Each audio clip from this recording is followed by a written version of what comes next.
Hi friends, இந்த வீடியோவில் வந்து நம்ம என்ன பார்க்க போகிறோம் அப்படின்னு கேட்டிங்கன்னா, தமிழகத்தில் மட்டுமே இந்த ராயன் திரைப்படம் இத்தனை கோடி கலெக்ட் பண்ணியிருக்கா அப்படின்ட்டு வந்து ரசிகர்களே வந்து ரொம்பவே ஷாக்கான ஒரு இதில் தான் இருக்காங்க. ஏன்னா அந்தளவுக்கு வந்து நம்மளோட தமிழகத்தில் வந்து ராயன் திரைப்படம் வந்து ரொம்பவே நல்ல ஒரு வசூல் வந்து எட்டியிருக்கு. அதாவது இப்போ வந்து நம்மளோட ட்ரெண்டிங்லேயே இருக்கிற ஒரு திரைப்படம்னா அது ராயன் திரைப்படம் அப்படின்னு கண்டிப்பாக சொல்லி. ஏன்னா வந்து உலகளவில் வந்து வெறும் ஒரே வாரத்தில் வந்து 100 கோடி அடித்த திரைப்படம். அதுவும் வந்து இந்த திரைப்படத்துக்கு ஏ சர்டிஃபிகேட் வேறு கொடுத்துருந்தாங்க. ஸோ அதனால் வந்து 100 கோடி அடிக்கிறதுலாம் ரொம்ப சாதாரணமான விஷயமே இல்லை. ஸோ அதை வந்து நம்மளோட ராயன் திரைப்படம் ரொம்பவே ஈஸியாக வந்து முறியடிச்சிருக்கு. ராயன் திரைப்படம் ஸோ நம்மளோட தனுஷோட கரியர்லேயே ஒன் ஆஃப் த பெஸ்ட் திரைப்படம் அப்படின்னு கண்டிப்பாக சொல்லணும். ஸோ இது வந்து அவரே இயக்கி அவரோட 50வது திரைப்படம் ரொம்பவே ஸ்பெஷலான திரைப்படமாக வந்து அவருக்கு வந்து அமைஞ்சது. ஸோ இந்த திரைப்படத்தில் வந்து ரொம்பவே அடுத்ததாக தனுஷ்க்கு அப்புறம் வந்து சந்தீப் கிஷன் வந்து நிறைய பேர் பாராட்டியிருந்தாங்க. ஏன்னா வந்து அந்தளவுக்கு வந்து சூப்பராக வந்து நம்மளோட சந்தீப் கிஷன் நடிச்சிருந்தாரு அப்படின்ட்டு.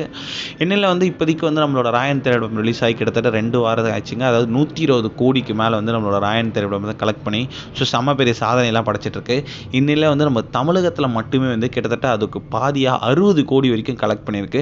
அதாவது இப்போதைக்கு வட்டாரங்கள் என்ன சொல்லிட்டு இருக்காங்கன்னா, கண்டிப்பாக அந்த ராயன் திரைப்படம் இன்னும் கொஞ்ச நாள் வந்து 80 கோடி அடிச்சிடும் அப்படின்ட்டு வந்து அஃபிஷியலான நியூஸ் வரும் அப்படின்ட்டு சொல்லியிருக்காங்க.